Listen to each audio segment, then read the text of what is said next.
Bapak, Ibu, Saudara-saudari, mari kita hening sejenak untuk mendengarkan sabda Tuhan.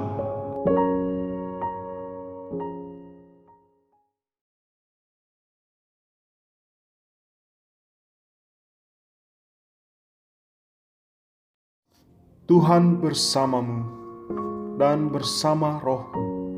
Inilah Injil Yesus Kristus menurut Lukas. Dimuliakanlah Tuhan.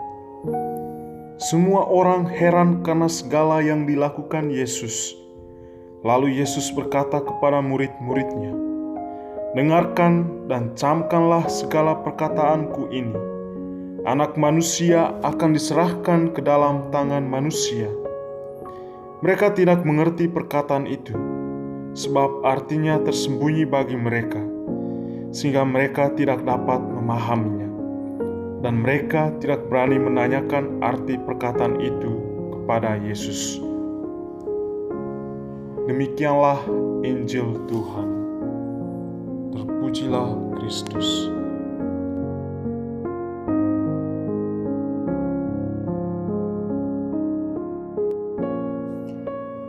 Bapak, Ibu, saudara-saudari, umat beriman yang terkasih dalam Tuhan.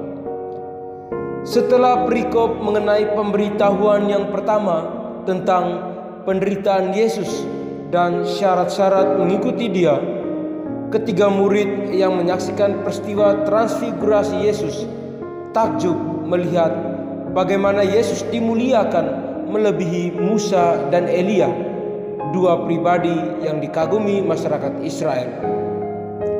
Selain itu, banyak orang juga menyaksikan bagaimana Yesus mengusir roh dari seorang anak yang sakit. Semua yang dilakukan Yesus membuat para pengikutnya terpukau dengan mukjizat-mukjizat itu. Akan tetapi, Yesus datang bukan untuk melakukan hal-hal luar biasa. Ia datang bukan juga untuk membuat orang lain terkagum-kagum padanya atau memuji-muji Dia. Maka sementara semua orang masih merasa heran dengan apa yang dibuatnya, Yesus mengingatkan murid-muridnya akan hal yang lebih penting dari semuanya itu. Misinya ke dunia masih tetap, yaitu bahwa Ia akan diserahkan ke dalam tangan manusia.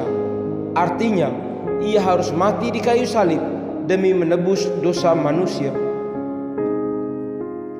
Pemberitahuan tentang penderitaan Yesus dalam bacaan Injil Lukas pada hari ini merupakan pemberitahuan yang kedua dan isinya sangat ringkas.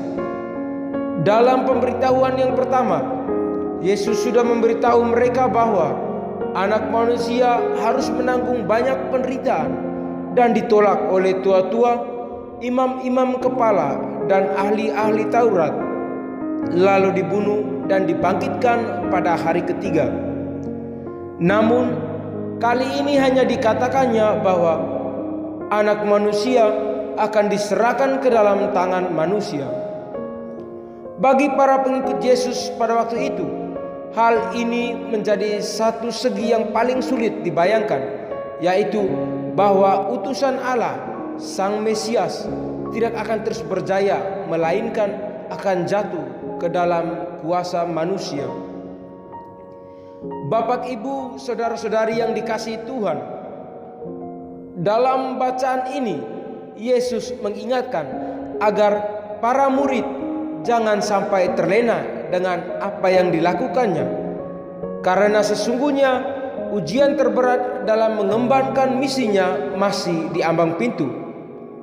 Ia mengumumkan ini agar mereka siap menerima kenyataan yang akan terjadi di hari mendatang. Namun, para murid tidak dapat memahaminya karena mereka masih terbuai dengan hal-hal luar biasa yang dilakukan Yesus. Hal senada juga berlaku bagi kita, para pengikutnya. Bacaan ini sesungguhnya mau menyadarkan kita, setiap pengikut Kristus, di mana dunia saat ini menawarkan begitu banyak hal-hal menarik yang membuat kita terlena, dan pada akhirnya lupa untuk menyelesaikan misi yang telah dipercayakan Tuhan kepada kita. Misi mulia yang telah kita terima sejak menjadi anggota gereja, yakni untuk mewartakan dan membangun kerajaan Allah. Bapak, Ibu, saudara-saudari, umat beriman yang dikasihi Tuhan, secara manusiawi kita berpikir bahwa menjadi seorang Kristiani merupakan syarat pasti untuk menerima keselamatan kekal.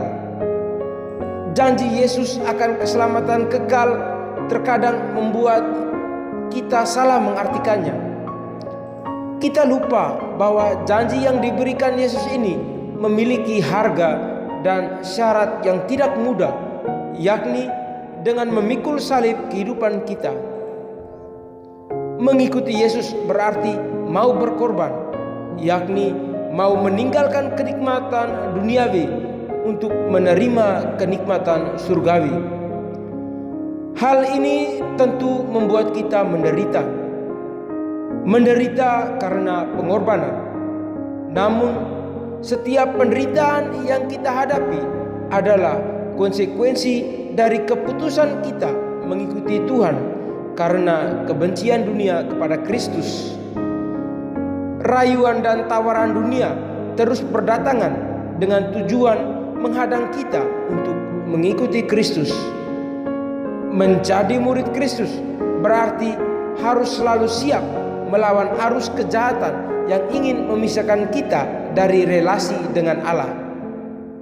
Menjadi pengikut Kristus berarti harus berani dan siap memikul salib kita untuk berziarah bersama Kristus menuju puncak kemuliaan dan kehidupan kekal. Semoga Tuhan memberkati kita.